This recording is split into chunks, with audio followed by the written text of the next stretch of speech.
Biolan enpresa Zamudion dago. 2006 urtean sortu zen. Enpresa berria da, baina une honetan 15 herrialdetan dauka presentzia. Bioteknologia enpresa honek biosentsoreak egin eta saltzen ditu.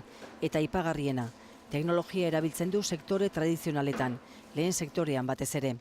Izan ere, biosentsoreak ardoa egiteko erabiltzen dira jada, interesa duten molekulak detektatzeko. Nekazaritza eta arrantzan ere baliatzen dira biosentsoreez, histamina eta salmonela detektatzeko adibidez, baita osasun arloan ere. Lehendakariak gaur biolan hainbat alorretan eredu dela esan du.